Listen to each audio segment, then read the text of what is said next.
નમસ્કાર, ન્યૂઝ 18 ગુજરાતીમાં આપનું સ્વાગત છે। આપની સાથે હું છું કોમલ। સમાચારની શરૂઆત કરીએ તો સંભવિત વાવાઝોડાને લઈ સવારનું પહેલું અપડેટ સામે આવ્યું છે।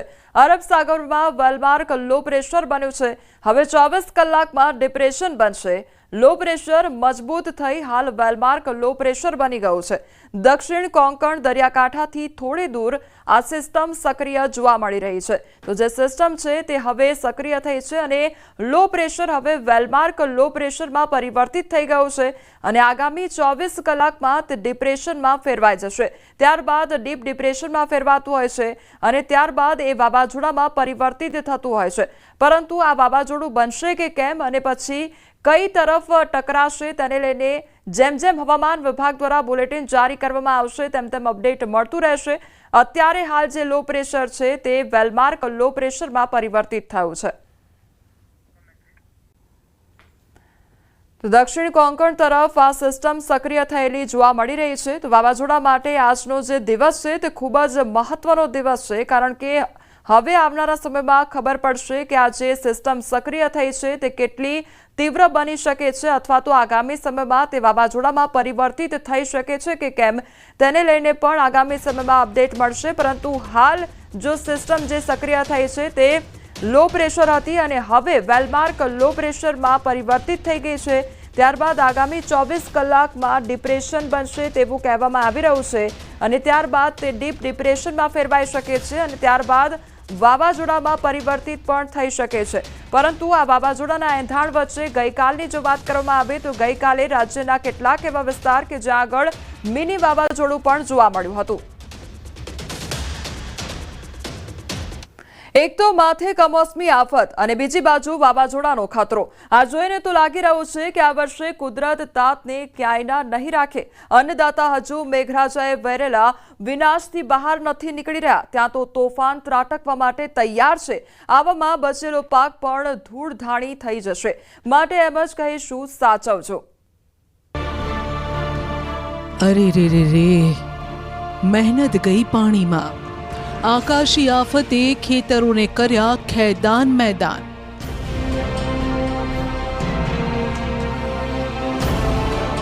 કુદરત જ્યારે કોપાયમાન થાય ત્યારે કેવું સ્વરૂપ બતાવે તે જોવું હોય તો ખેતરોમાં જઈને જોઈ લો। મહેનતની કમાણી ખાવાનો સમય આવ્યો ને ત્યારે જ હવામાને એવું રૂપ બદલ્યું કે પાકની પથારી ફરી ગઈ।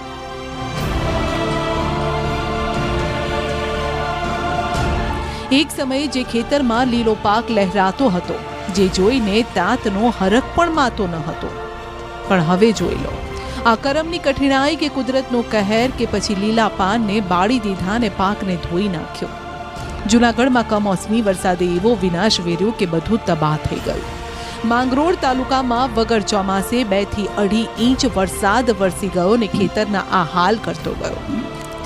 ભારે વરસાદના પગલે તૈયાર થયેલા તલ, મગ, અડદનો સોથ વળી ગયો।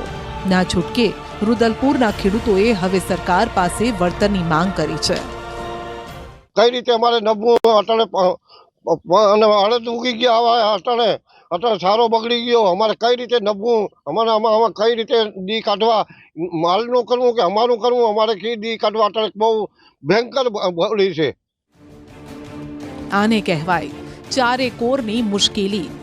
દેવું લઈ ખેતી કરી, આશા હતી કે સારો પાક થશે તો દેવું પણ ચૂકતે થશે અને ખરાબ દી પણ વળી જશે, પણ અહીં તો આફત પર આફત છે। વીઘે 10 થી 15 મણ અડદ ઉતરી હતા, એને બદલે અત્યારે કંઈ આવે એમ નથી। અટા બધી પૂરું થઈ ગયું। અમે વ્યાજે લઈને પૈસા અમે અડદ વાવ્યા હતા, ટ્રેક્ટરથી વવરાયું હતું, બિયારણ ખાતર બધી વાવ્યા હતા, પણ તોય અત્યારે કોઈ કરતા કોઈ વસ્તુ છે નહીં। અમારા હાથ આવે એમ નથી કંઈ, બધી હેઠે નાખી દેવું ને ઢોરનો સારો પણ ગયો। અટાણે અમારે ઢોરને કેમ નભાવવા, અમારે કેમ નભવું એ વિચાર થઈ ગયો। લગભગ 15 થી 20 મણ ખેડૂતોને મગ તૈયાર થતો હતો, અડદ થતા હતા, તેમાં ભારે નુકસાની થઈ છે। ખેડૂતોને સારો પણ નિષ્ફળ ગયો છે અને ખેડૂતોને રાજ્ય સરકાર અને કૃષિ મંત્રી સહાય કરે એના માટે મેં લેટર પણ આજે લખ્યો છે। આવામાં ચોમાસું વાવેતર કેવી રીતે થશે? ખેતરોમાં પાણી છે ને જમીન પણ ભીની છે। આવામાં હવે સરકાર આ તાતની સામે જુએ તો કંઈ થાય, બાકી ખેતીમાં ખોટ સિવાય હવે કંઈ બચ્યું નથી। અંકલેશ્વરમાં ડાંગર પકવતા ખેડૂતો ડબલ ખોટમાં ગયા છે। કમોસમી વરસાદે ડાંગરના પાકનો દાટ વાળી દીધો। હાંસોટ પંથકમાં આવેલા કમોસમી વરસાદે ખેડૂતોને ભારે નુકસાન પહોંચાડ્યું. અગાઉ પડેલા વરસાદના કારણે ખેડૂતો ખેતરમાંથી ડાંગર કાપી અને ખુલ્લામાં સૂકવવા માટે મૂકીને ગયા હતા, જેના પર પણ આ કમોસમી આફત ત્રાટકી ગઈ. હવે પાક પણ નથી બચ્યો અને જે બચ્યો છે તેના ભાવ પણ હવે નહીં આવે. એટલે કે પાણી ફરી વળતા ડબલ માર પડ્યો છે ખેડૂતોની કિસ્મત પર. અમે જ્યારે આગળ ડાંગર કરાવી વરસાદ પડ્યો હતો ત્યારે ડાંગર કરાવેલી ત્યારે નુકસાન હતું અને તે પછી ડાંગર કરાવીને ખુલ્લા મેદાનમાં અને રોડ પર સુકાવા માટે નાખેલું હતું અને ફરી વરસાદ પડ્યો છે તો ડાંગર બધું પલાઈ ગયું છે અને ફરી ડાંગરના ભાવ ઘટી જશે અને ખેડૂતને ખોટ ખાવાનો વારો આવ્યો છે. તો સરકારશ્રીને એટલી નમ્ર વિનંતી કે તમે રીસર્વે કરાવો. આવામાં વેપારીઓ પણ કમાઈ લેવાના મૂડમાં છે. ખેડૂતોનો આક્ષેપ છે કે જે ડાંગર 510 રૂપિયે મણ વેચાતી હતી તેને હવે 400 રૂપિયા મણ લેવા કોઈ તૈયાર નથી. હવે તો પાણીમાં પલળી જવાથી પાક પણ ક્યાંયનો નથી રહ્યો. વેપારીઓ જે સંગઠન કરીને ખેડૂતોનો માલ નથી ઉઠાવતા.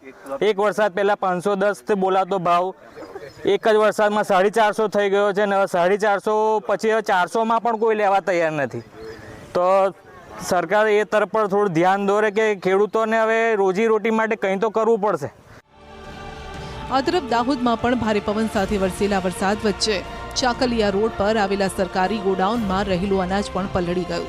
ગાજવીજ તેમજ ભારે પવન સાથે આવેલા વરસાદમાં સરકારી ગોડાઉનના પતરાનો શેડ તૂટી ગયો, જેથી જે અનાજ ગોડાઉનમાં મૂક્યું હતું તેના પર પાણીએ સામ્રાજ્ય જમાવ્યો ને અનાજનો જથ્થો પલળી ગયો. જાણ કરવામાં આવે છે કે હાલ વરસાદી વાતાવરણ તેમજ વરસાદની આગાહીને ધ્યાને લઈને તમામ જળસીઓની આવક આજે બપોરે 12 વાગ્યાથી બંધ કરી. જેતપુર માર્કેટ યાર્ડમાં સવારથી સતત આ પ્રકારનું અનાઉન્સમેન્ટ કરવામાં આવી રહ્યું છે, જેથી ખેડૂતો તેમની જણસી લઈને યાર્ડ ન પહોંચે. કારણ કે જેતપુર પંથકમાં 2 દિવસ પહેલા કમોસમી વરસાદ પડતા યાર્ડમાં ખેડૂતોની જણસ પાણીમાં પલળી ગઈ હતી. વાવાઝોડા માટે આજનો દિવસ ખૂબ મહત્વનો છે. ન ફક્ત હવામાન વિભાગ પરંતુ હવામાન નિષ્ણાંતોએ પણ સંભવિત વાવાઝોડા અંગે કરી છે મોટી આગાહી. ગુજરાતના ખેડૂતોના માથે ઘાત પર ઘાત આવી રહી છે. હજુ તો માવઠાના મારથી ઊભા થયા નથી તે હવે વાવાઝોડાનો ખતરો ઊભો થયો છે. ગુજરાતના દરિયાકાંઠે સૌથી ખતરનાક વાવાઝોડું ટકરાવાની સંભાવના છે. ઈસ્ટ સેન્ટ્રલ અરબ સાગરમાં સર્જાયેલું લો પ્રેશર આવતીકાલ સુધીમાં ડિપ્રેશનમાં ફેરવાય તેવી શક્યતા છે. હાલ ગોવા દરિયાકાંઠાથી દૂર લો પ્રેશર સક્રિય છે. ઉત્તર તરફ આગળ વધવાની સંભાવના છે. 36 કલાકમાં ડિપ્રેશન બનવાની સંભાવના છે. ડિપ્રેશન બાદ સિસ્ટમ વધુ મજબૂત બની શકે છે, જેના પગલે ગુજરાતમાં આગામી 7 દિવસ સુધી ભારે વરસાદની આગાહી કરવામાં આવી છે. 7 દિવસ સુધી ગુજરાતના વિવિધ જિલ્લાઓમાં છૂટાછવાયા સ્થળે થંડરસ્ટ્રોમ સાથે ભારે વરસાદની આગાહી કરવામાં આવી છે. દક્ષિણ ગુજરાત અને દક્ષિણ સૌરાષ્ટ્રના ભાગોમાં વરસાદની આગાહી છે. અમદાવાદ અને ગાંધીનગરમાં થંડરસ્ટ્રોમ એક્ટિવિટી થવાની શક્યતા છે. 7 દિવસ સુધી વલસાડ, નવસારી, તાપી, ડાંગ, સુરત, ગીર સોમનાથ, દીવ, અમરેલી, ભાવનગર, રાજકોટ, જામનગર, દ્વારકામાં ભારે વરસાદ સંભવ છે. આ સમય દરમિયાન ભારે પવન ફૂંકાવાની શક્યતા હોવાથી માછીમારોને દરિયો ન ખેડવા ચેતવણી આપવામાં આવી છે. तो उसके प्रभाव से हम अगले 7 दिनों तक गुजरात रीजन में और सौराष्ट्र कच्छ में हैवी रेन दे रहे हैं आइसोलेटेड प्लेसेस पे और थंडरस्टॉर्म रखा है हमने 7 दिन के लिए गुजरात रीजन और सौराष्ट्र कच्छ में. कोस्टल वार्निंग में भी हमने दिया है. फिशरमैन को एडवाइज किया जाता है कि वो समुद्र में न जाए. બીજી તરફ હવામાન નિષ્ણાંત અથર્યા શેટ્ટીએ પણ સંભવિત શક્તિ વાવાઝોડાનો સંભવિત ટ્રેક આપ્યો. લેન્ડફોલ સુધીની સ્થિતિનો પહેલો સંભવિત ટ્રેક સામે આવ્યો છે.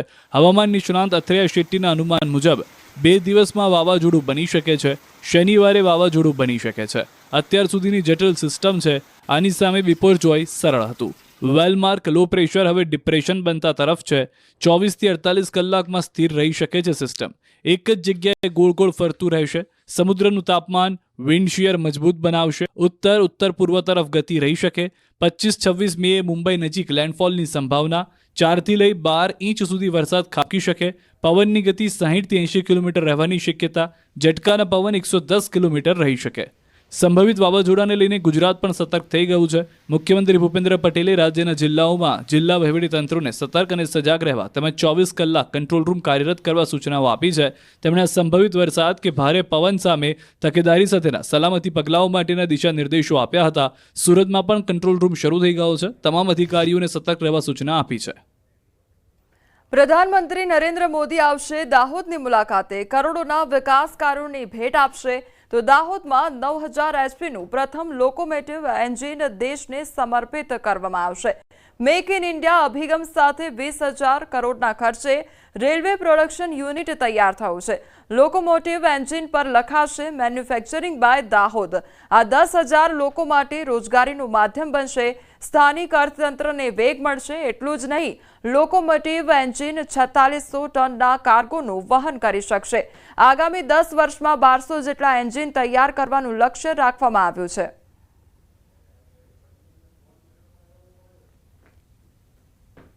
रेलवे की एक बहुत बड़ी परियोजना जो दाहोद के लिए है वो लोको मैन्युफैक्चरिंग फैक्ट्री, जिसे हम लोको मैन्युफैक्चरिंग शॉप भी कहते हैं, उसके तौर पे एक सौगात है दाहोद के लिए.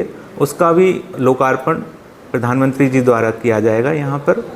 और साथ ही साथ फैक्ट्री के लोकार्पण के साथ यहाँ पर प्रधानमंत्री जी जो नया लोकोमोटिव यहाँ बना है 9000 एचपी जिसकी हाई हॉर्स पावर लोकोमोटिव बना है, उस फर्स्ट लोकोमोटिव को भी हरी झंडी दिखाकर वो रवाना करेंगे.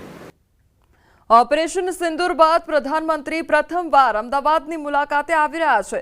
પીએમના આગમનની પૂરજોશમાં તૈયારીઓ થઈ રહી છે. અમદાવાદમાં પીએમ મોદી રોડ શો પણ કરવાના છે. ત્યારે રોડ શોની તમામ તૈયારીઓ એએમસી દ્વારા કરવામાં આવશે. અમદાવાદ એરપોર્ટથી લઈ ઇન્દિરા બ્રિજ સુધી રોડ શો યોજવાનો છે અને 2.5 કિલોમીટરના રોડ શોમાં વિવિધ સમાજના લોકો જોડાશે, જેમાં તિરંગાથી પીએમ મોદીનું સ્વાગત કરવામાં આવશે.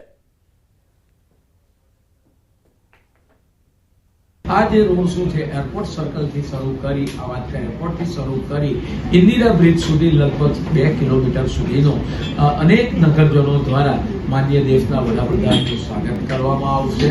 તદુપરાંત આપણે વાત કરીએ કે અલગ અલગ જે સમાજો છે મહાનગરની અંદર વસતા, એ સમાજો પણ દેશના વડાપ્રધાનનું સ્વાગત કરવા માટે ઉત્સુક છે. એ લોકો દ્વારા પણ ટેબલોનું નિર્માણ કરવામાં આવશે. અમદાવાદમાં વધી રહેલી આગની ઘટના અંગે મહત્વનો નિર્ણય લેવામાં આવ્યો છે. હવે અમદાવાદમાં 10 કિલોમીટરના અંતરે બનશે ફાયર સ્ટેશન. આગામી સમયમાં 10 કિલોમીટર અંતર ફાયર સ્ટેશન બનાવવાનું આયોજન કરવામાં આવ્યું છે. એમસી સ્ટેન્ડિંગ કમિટીમાં આગની ઘટના પર ચર્ચા થઈ હતી, જેમાં સ્ટેન્ડિંગ કમિટી ચેરમેને અધિકારીઓને આદેશ આપ્યા છે. હાલ 5 સ્ટેશન બની રહ્યા છે. હજુ વધુ ફાયર સ્ટેશન બનાવવા માટે આયોજન કરવામાં આવશે તેવું કહેવામાં આવ્યું છે.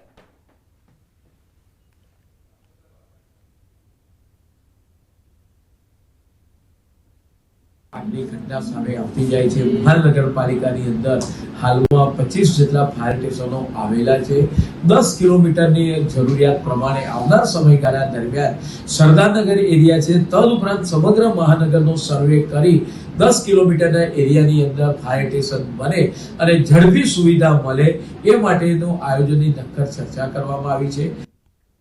અમદાવાદમાં વિધિ કરવાના બહાને છેતરપિંડી કરાઈ હોવાની ઘટના સામે આવી છે. બીમારી દૂર કરવા માટે વિધિ કરવી પડશે તેમ કહી દાગીના પડાવી લીધા.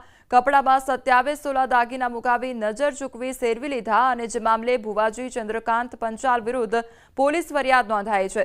ઉલ્લેખનીય છે કે આ ભુવા સામે અગાઉ પણ માંડલ અને સોલામાં ફરિયાદ દાખલ થયેલી છે. પોલીસ તપાસમાં એ પણ ખુલાસો થયો છે કે ભુવા પરિવારને તેના મકાનના આસપાસની મંદિરની મુલાકાત લેવાનું કહેતો હતો અને બાદમાં સોનાના ઘરેણા લઈ લેતો અને પરિવાર આવે તો તેને કહ્યું કે આ ડબ્બામાં રાખ્યા છે, તે 21 દિવસ બાદ ડબ્બો ખોલજો એમ કહીને છેતરપિંડી આચરવામાં આવી હતી.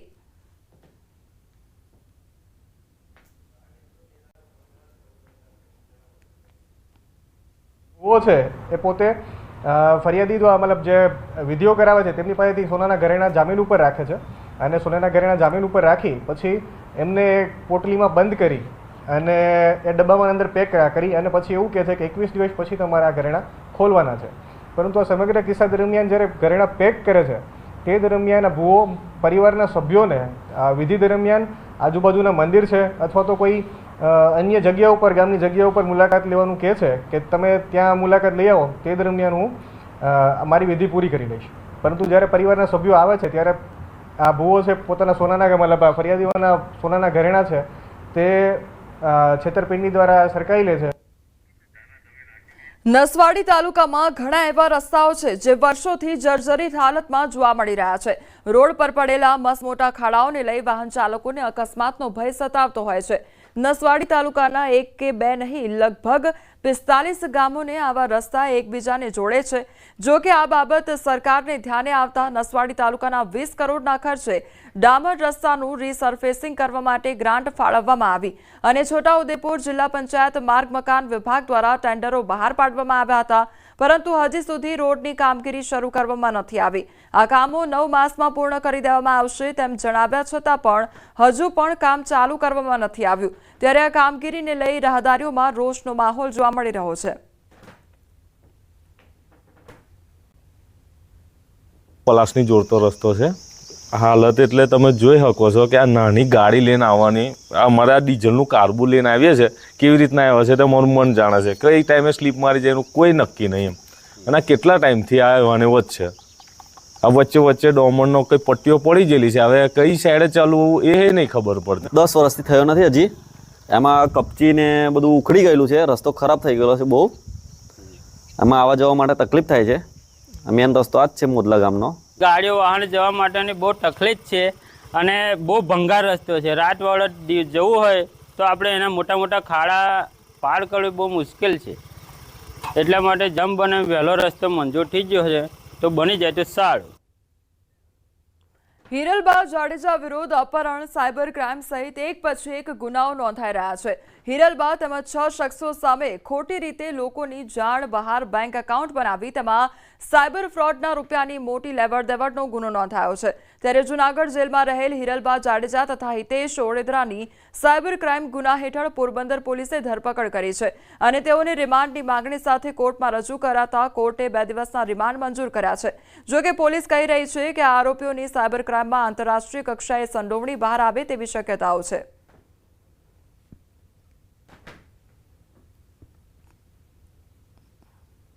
આ ગુનાની જે એફઆઈઆરમાં જે એકાઉન્ટની માહિતી આપી છે તેના સહિત અન્ય લગભગ 40થી વધુ એકાઉન્ટની અમને માહિતી મળેલ છે અને આ એકાઉન્ટમાં આજે 40થી વધુ એકાઉન્ટ જે મળેલા છે એમાંથી 15થી વધુ એકાઉન્ટમાં અમને લગભગ 50 કે એનાથી વધારે સાયબર ક્રાઇમ થયેલ હોય એ પ્રકારની કમ્પ્લેન પણ મળી છે. ભાવનગરના પાલીતાણા તાલુકાના ઠાડાચ ગામેથી વેલ માછલીની ઉલટી એટલે કે એમ્બર ગ્રીસના જથ્થા સાથે એક શખ્સની ધરપકડ કરવામાં આવી છે. બાતમીના આધારે પોલીસે આ શખ્સને 1 કિલો જેટલી વેલ માછલીની ઉલટી સાથે ઝડપી પાડ્યો છે. આ એમ્બર ગ્રીસની બજારમાં 1 કરોડ જેટલી કિંમત થાય છે. આ શખ્સે ગેરકાયદેસર રીતે પોતાના ઘરે વેલ માછલીની ઉલટી એમ્બર ગ્રીસનો જથ્થો રાખ્યો હતો, જે બાતમીના આધારે પોલીસે કબજે કરી કાયદેસરની કાર્યવાહી હાથ ધરી છે. તેઓની પાસેથી અંદાજિત 1 કિલો અને 10 ગ્રામ જેટલી વેલ માછલીની ઉલટી એટલે કે એમ્બર ગ્રીસ છે તેનો જથ્થો પણ કબજે કરવામાં આવેલો હતો. સદરુ બાબતે ફોરેસ્ટના અધિકારી તેમજ એફએસએલની ટીમને સાથે રાખી અને આ બાબતે સદરુ વેલ માછલી એટલે કે એમ્બર ગ્રીસ છે એની ખરાઈ કરવા માટે તેમજ આગળની કાર્યવાહી કરવા માટે એની તપાસ હાથ ધરવામાં આવેલ હતી. અરવલ્લીના બાયડમાં લાગી ભીષણ આગ અને બાયડની બજારમાં આગ લાગ્યા બાદ વાહનોમાં આગ લાગવાની ઘટના બની. કુરિયર ઓફિસના ગોડાઉનમાં આગ લાગી હતી, ત્યારબાદ પાર્ક કરેલા વાહનો પણ આગની ઝપેટમાં આવી ગયા હતા. પાકિસ્તાનની વધુ એક શર્મજનક હરકત સામે આવી છે. ખરાબ હવામાનને કારણે ઇમરજન્સી લેન્ડિંગની મંજૂરી ન આપવામાં આવી. પાકિસ્તાનના લાહોર એટીસીએ ઇમરજન્સી લેન્ડિંગની મંજૂરી ન આપી તો ખરાબ હવામાનને કારણે પાયલોટે મંજૂરી માંગી હતી. દિલ્હીથી શ્રીનગર જઈ રહી હતી આ ફ્લાઇટ અને ગંભીર અશાંતિનો સામનો કરતી ઘટનાનું નાગરિક ઉડ્ડયન મહાનિર્દેશાલયે તપાસ શરૂ કરી છે. તો પાકિસ્તાનની આ વધુ એક શરમજનક ઘટના સામે આવી છે.